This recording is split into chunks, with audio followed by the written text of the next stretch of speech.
இன்றே டவுன்லோட் செய்து உங்கள் ஃபேவரட் ஷோக்களை என்ஜாய் பண்ணுங்க. சொல்லுங்க. நான் விநாயகம், நகராமாயாவோட லாயர். என்ன விஷயம்? அவரை ஜாமீன்ல எடுக்கணும். எந்த விஷயத்தை பேஸ் பண்ணி அவங்கள கைது பண்ணீங்கன்னு எனக்கு தெரியணும். உங்ககிட்ட என்ன எவிடன்ஸ் இருக்குன்னு காட்ட முடியுமா? லாயர்னு சொல்றீங்க. ஸ்பாட்ல என்ன நடந்தது, அங்க என்னென்ன எவிடன்ஸ் கிடைச்சது, சாட்சிகள்லாம் யார் யாருன்னு எல்லாம் தெரிஞ்சுட்டு தானே வந்திருக்கணும். பட் அவங்கள கைது பண்ற அளவுக்கு என்ன ஆதாரம் இருக்குன்னு எனக்கு தெரியணும். எதுக்கு?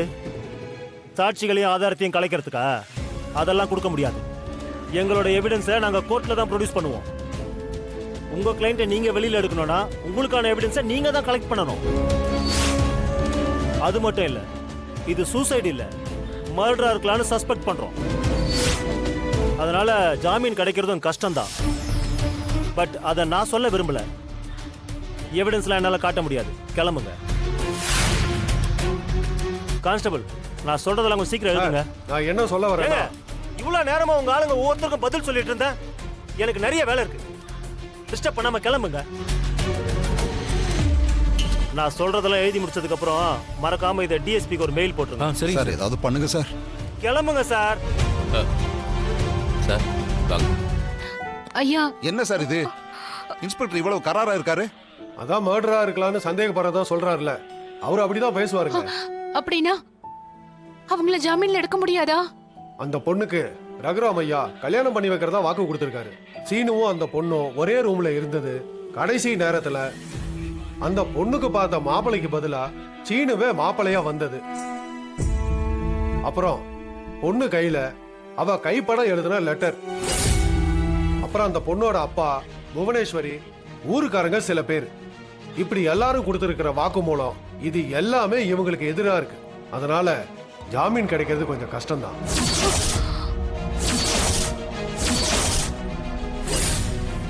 ஆனா நமக்கும் பெரியப்பா சீனு பக்கமும் எடுத்து சொல்ல நியாயமான பாயிண்ட்ஸ் இருக்கு. நம்ம அதை சொல்லலாமே சார்.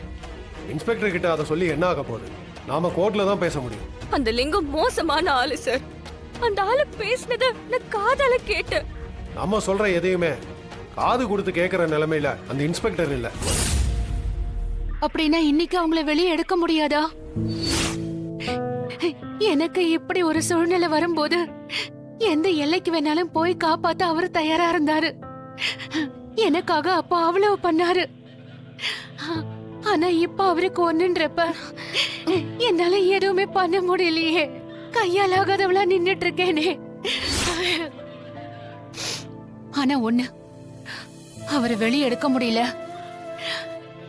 இந்த சாவுக்கு அவர் தான் காரணம்னு அவரு ஜெயிலுக்கு போக வேண்டிய நிலைமை மட்டும் வந்தா, நல்லது பண்ணியும் அநியாயம் மட்டும் தான் ஜெயிக்கும்னா,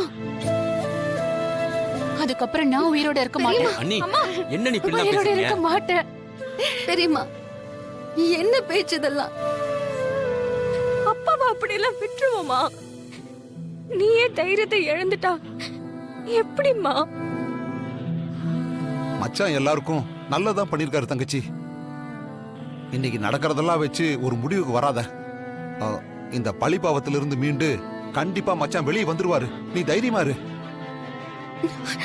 ஆமா பெரியம்மா, முதல்ல நீங்க தான் நம்பிக்கையோட இருக்கணும். அவர் மேலயோ சீனு மேலயோ நம்பிக்கை இல்லாமலாம் இல்ல மாயா. ஆனா சுத்தி இருக்கிறவங்களை நினைச்சாதான் பயமா இருக்கு மாயா. இன்னைக்கே உங்களை வெளியே எடுக்க முடியாதுன்னு சொல்றாங்க. இதுக்கு மேல எனக்கு என்ன பண்றதுன்னே தெரியல. போன்னு விரட்டுறாங்க. உங்களை இங்க இந்த நிலைமையில விட்டுட்டு எப்படிங்க நான் இங்க இருந்து போக முடியும்? கடவுளே, நல்லது பண்ணதுக்கு எப்படி ஒரு தண்டனையை கொடுத்துட்டியே. ஐயோ, நான் என்ன பண்ணுவேன்? என்ன பண்ணுவேன்? ஜானகி, என்ன இது? ஜானகி, இப்ப எதுக்காக அழற நீ?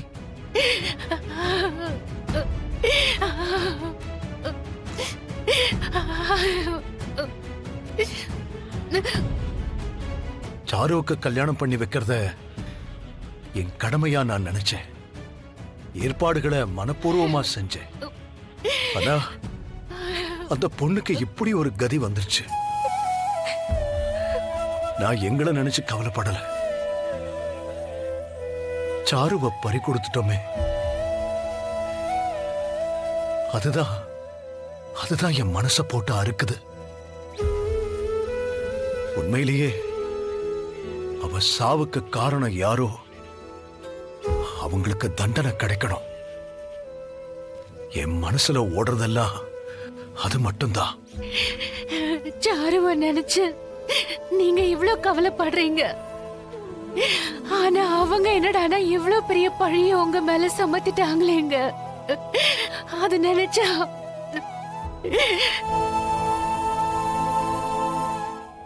நீயாவது என்ன நம்பு மாயா.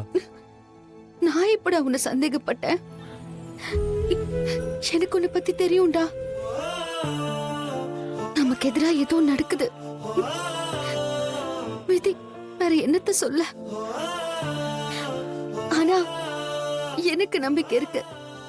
ஏதாவது ஒரு லூப் ஹோல் கிடைச்சா போதும். அதை வச்சு நான் உன்னை வெளியில கொண்டு வந்துருவேன். மாயா, எனக்கு இங்க நிக்கிறத விட நேத்து ராத்திரி ஒரு குற்றவாளி மாதிரி உன் முன்னாடி நின்னனே, ஏதோ நான் சாரு கூட ஒன்னா இருந்த மாதிரியும் எனக்கும் அவளுக்கும் தொடர்பு இருந்துச்சுன்னு சொன்னாலே, அப்பதான் எனக்கு நெருப்பு மேல இருந்த மாதிரி இருந்துச்சு மாயா. அவ சொன்ன எதையும் நம்பாத மாயா. ச்சே, அவ சொன்னதை நான் மைண்ட் பண்ணவே இல்ல. உன்னை நான் தப்பா நினைக்கலடா. மாயா, இங்க பாரு மாயா, நீ என்ன நம்புற இல்ல, எனக்கு அது போதும். உங்க எல்லாரு கூடயும் சேர்ந்து சந்தோஷமா இருக்க போறேன்னு ஆசையா இங்க வந்து, ஆனா நான் வந்த நேரம் இப்படி எல்லாம் ஆயிடுச்சு.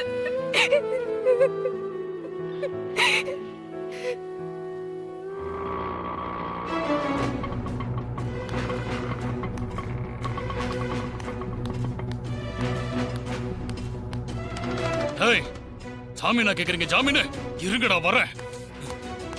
தனா, ஏய், யாரோ ஜாமீன் வாங்க வந்தாங்களாமே, உங்களை அவ்வளவு சீக்கிரம் விட்டுருவேனா நானு? என்னையா ஸ்டேஷனுக்குள்ள புகுந்து சலம்பல் பண்ணிக்கிட்டு இருக்க? என்ன வேணும் உனக்கு? என் பொண்ணை சாகடிச்சவங்க இவங்க ஜாமீன்ல வெளியே போக பாக்குறாங்களாமே. மொத்த குடும்பமும் இங்க வந்து கேட்டா நீங்க ஜாமீன்ல விட்டுருவீங்களா இவங்கள? சும்மா கத்தாத. இங்க யாருக்கும் ஜாமீன் கொடுக்கல. அதான பார்த்தேன். என் பொண்ணுக்கு கல்யாணம் பண்ணி வைக்கிறேன்னு ஆசை வார்த்தையெல்லாம் காட்டி ஏமாத்தின குடும்பம் அது.